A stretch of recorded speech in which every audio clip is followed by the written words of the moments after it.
আসসালামু আলাইকুম। দেশি কুকিং লাইফস্টাইলে আপনাদের সবাইকে স্বাগতম। আশা করছি আপনারা সবাই ভালো আছেন।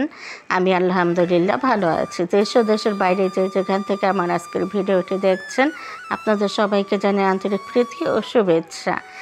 আপনারা নিশ্চয়ই ভিডিওটা দেখে বুঝতে পেরেছেন আমি কোথা থেকে ভিডিওটা করেছি। তো আপনাদেরকে বলে দিচ্ছি, এটা হচ্ছে বরাবর বাসায়। এই ভিডিওটা হচ্ছে গতকাল বিকেলের। তো বিকেলবেলা মেঘলা আকাশ, পড়ন্ত বিকেলে মেঘলা আকাশটা দেখতে খুব ভালো লাগতেছিল। তো বিকেলে যখন সব কাজকর্ম শেষ করে বসেছি বারান্দায়, তখন একটু ভিডিও করে নিয়েছি আমার প্রিয় আপু ভাইয়াদের সাথে শেয়ার করার জন্য। তো বন্ধুরা, যারা ভিডিওটি দেখা স্টার্ট করেছেন, এখনও যারা একটি লাইক দেন নাই, তারা প্লিজ একটি লাইক দিয়ে ভিডিওটা কন্টিনিউ করুন। এই যে আকাশটা, কোথাও মেঘ কোথাও রোদ, বর্ষার আকাশ যাকে বলে, খুব সুন্দর লাগে দেখতে। এটা হচ্ছে বৃহস্পতিবার। আমি দারাজ থেকে আমার খুবই প্রয়োজনীয় একটা জিনিস অর্ডার করেছিলাম। তো অনেকদিন আগে অর্ডারটা করে, তো সেটা হচ্ছে যে বৃহস্পতিবার এসছে। তো আসার পরে আমি আনমোল্ড করলাম, তখন আপনাদের সাথে একটু শেয়ার করলাম। তো এটা হচ্ছে আমার স্ট্যান্ডের যে হোল্ডারটা, সেটা হচ্ছে ভেঙে গেছে। তো সেটাই এনেছি দারাজ থেকে।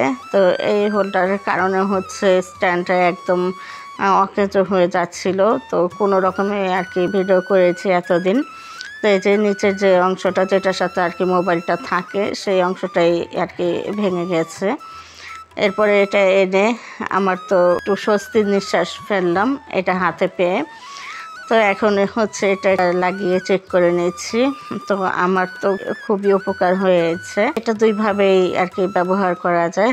তো আমি হোল্ডারটা স্ট্যান্ডে লাগিয়ে তারপর হচ্ছে মোবাইলটা লাগিয়ে চেক করে নিচ্ছিলাম। এটাকে হোল্ডারও বলে, আবার হচ্ছে মাউন্ট বলে। তো আমার হচ্ছে দুইভাবেই আর কি এটা ইউজ করা যায়। আমি তো একভাবে লাগিয়ে দেখিয়ে দিলাম, এখন হচ্ছে আরেকভাবে লাগিয়ে দেখাচ্ছি। এটা হচ্ছে যে কি বলো, টিকটক ভিডিও করে যায়, সেভাবে আর কি মোবাইলটা সেট করা যায়। যে এভাবে মোবাইলটা সেট করে তো টিকটক ভিডিও করে। তো আমরা তো টিকটক করি না, আমার ব্লগ ভিডিও করতেই যেভাবে লাগে আর কি সেভাবে লাগিয়ে নেব মোবাইলটা। যে হোল্ডারটা ভেঙে গেছে সেটা রেখে দিলাম, যদি কখনো প্রয়োজন হয় আবার ইউজ করা যাবে। একদম আর কি বাতিল হয়ে যায় নাই, কিছুটা কাজ চলে। তো এরপরে হচ্ছে আমি এই যে একটু মিষ্টি বানিয়েছিলাম, এটা হচ্ছে প্যারা সন্দেশ। তো সেটা একটু ভিডিও করেছি, বিস্তারিত আর কি ভিডিও করি নাই। তো আমি অ্যাকচুয়ালি মিষ্টি খাবারগুলো ঘরেই তৈরি করার চেষ্টা করি, আর অনেক ধরনের মিষ্টি আমি বানাতে পারি।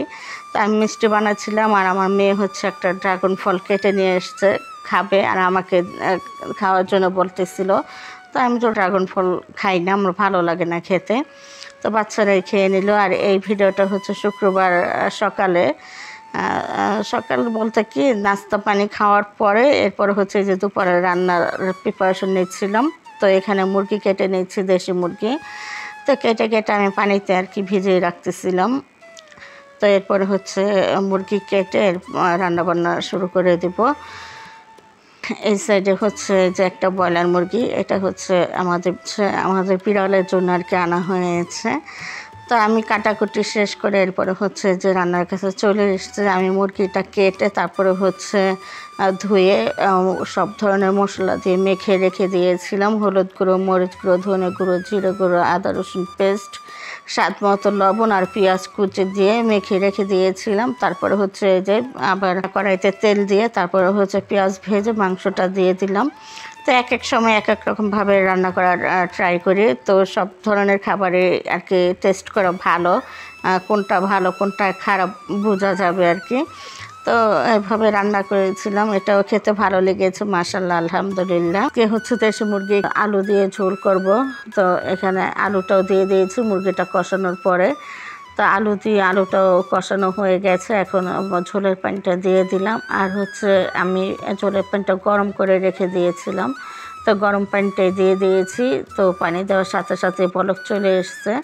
এখন হচ্ছে আমি একটু শাক বাটা দিয়ে দিব। আর দেশি মুরগি আলু দিয়ে ঝোল করলে একটু শাক বাটা দিলে হচ্ছে টেস্টটা ভালো আসে।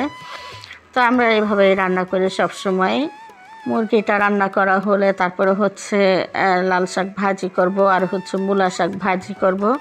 তো লাল শাকটা বাসায় ছিল, তো বড় আপা ভুলে গিয়েছিল লাল শাকটার কথা। তো দুলাভাই আবার মূলা শাক নিয়ে এসছে, তো রেখে দিলে দেখা যায় নষ্ট হয়ে যাবে, সেজন্য দুইটা শাকে ভাজি করে নিয়েছি। আর দুইটা শাকে মাশাআল্লাহ আলহামদুলিল্লাহ খেতে ভীষণ ভালো লেগেছে। তো এদিকে কিন্তু আমার তরকারিটা প্রায় হয়ে গেছে। আমি এখন হচ্ছে আমার শাকটা বাগার দিয়ে দেবো। শাকটাও হয়ে গেছে, লাল শাকটা বাগার দিয়ে দেবো। লাল শাক তো প্রথমে আমি পেঁয়াজ, কাঁচামরিচ আর লবণ দিয়ে সিদ্ধ করে নিয়েছি। এরপরে হচ্ছে এই যে শুকনো মরিচ আর রসুন দিয়ে বাগার দিয়ে দেবো।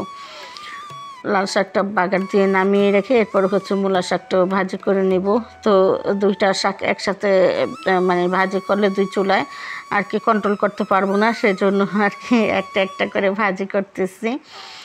তো তরকারি রান্না করলে কিন্তু এক চুলায় তরকারি বসিয়ে দিয়ে আরেক চুলায় ভাজি বা শাক রান্না বলেন যাই মানে করে নেওয়া যায়, কিন্তু এই শাক কিন্তু নাড়াচাড়ার উপরে রাখতে হয়, সেজন্য আর কি দুইটা একসাথে কন্ট্রোল করা সম্ভব হয় না, যার কারণে আমি একটা একটা করে রান্নাটা করে নিয়েছি। তো বন্ধুরা, যারা আমার ভিডিওটি আজই প্রথম দেখতেছেন, আজই প্রথম আমার চ্যানেল ভিজিট করেছেন, চাইলে আমার চ্যানেলটি সাবস্ক্রাইব করে আমার পাশে থেকে যেতে পারেন। আমার চ্যানেলটি সাবস্ক্রাইব করে পাশে থাকা অল নোটিফিকেশনটা সিলেক্ট করে রাখবেন, তাহলে যখনই আমি নতুন ভিডিও আপলোড করব সঙ্গে সঙ্গে নোটিফিকেশন আপনাদের কাছে চলে যাবে, তখন আপনারা আপনাদের সুবিধা অনুযায়ী দেখে নিতে পারবেন। আর যারা অলরেডি চ্যানেলটি সাবস্ক্রাইব করে দিয়েছেন তাদের সবাইকে অসংখ্য ধন্যবাদ। তো এদিকে তো লাল শাক ভাজিটা হয়ে গেছে, এখন হচ্ছে মূলা শাকটাও ভাজি করে নিয়েছি। মূলা শাকটা হচ্ছে কুচি করে কেটে এরপরে ধুয়ে পানি ঝরিয়ে নিয়েছি। এখন হচ্ছে পেঁয়াজ, কাঁচামরিচ আর লবণ দিয়ে শাকটা প্রথমে একটু ভাপিয়ে নেব, এরপরে বাগার দিয়ে দেব। আর আজকে মূলা শাকটা হচ্ছে আমি ডিম দিয়ে ভাজি করব। আর মূলা শাক কিন্তু এমনিতে ভাজি করলেও ভালো লাগে, তারপরে হচ্ছে চিংড়ি মাছ দিয়ে ভাজি করলেও ভালো লাগে। আর আমি আজকে ডিম দিয়ে ভাজি করতেছি, এটাও খেতে খুব ভালো লাগে। তো মূলা শাকটা ভাপিয়ে এরপরে হচ্ছে যে বাগার দিয়ে দিব। তো প্রথমে হচ্ছে শুকনো মরিচ ভেজে নিচ্ছি তেলের মধ্যে, এরপরে রসুন আর সামান্য পেঁয়াজ কুচি দিয়ে দিব। আর আমি কিন্তু মূলা শাক ভাপানোর সময় পেঁয়াজ অনেকটাই দিয়ে দিয়েছি। তো এরপর পেঁয়াজ আর রসুনটা ভেজে তারপর হচ্ছে মূলা শাকটা বাগার দিয়ে দেব। আজকের ভিডিওটা হয়তো একটু বড় হবে, তো বন্ধুরা যে যতটুকু পারেন একটু দেখবেন, কষ্ট করে হলেও। সবসময় তো বড় ভিডিও দেই না, মাঝে মাঝে দেখা যায় ভিডিওগুলো বড় হয়ে যায়। আপনাদের সুবিধা মতো আপনারা ভিডিওগুলো দেখে দিবেন।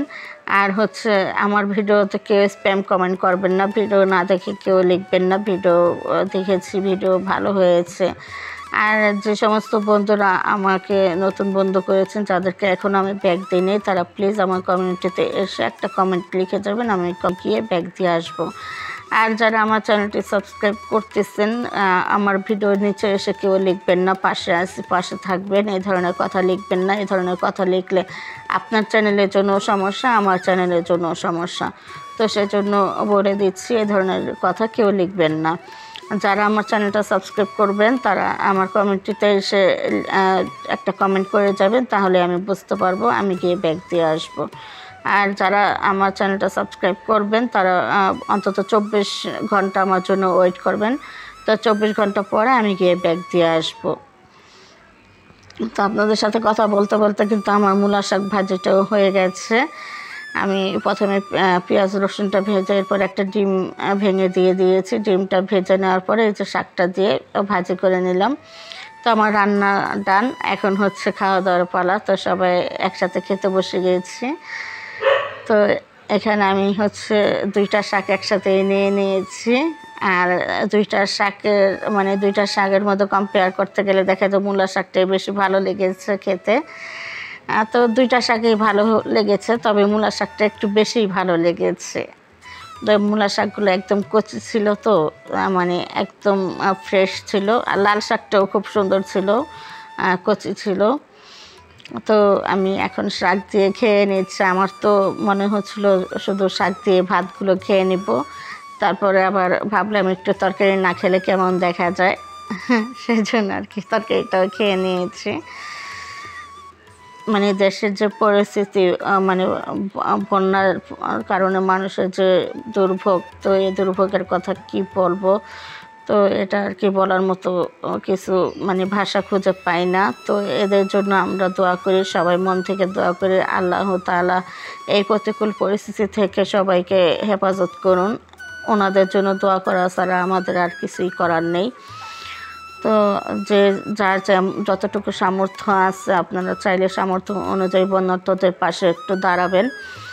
অনেকে আছে, সমাজে অনেক বিত্তবান মানুষ আছে যাদের মানে অনেক অর্থ সম্পদ আছে, তারা একটু দয়া করে ওনাদের পাশে দাঁড়াবেন।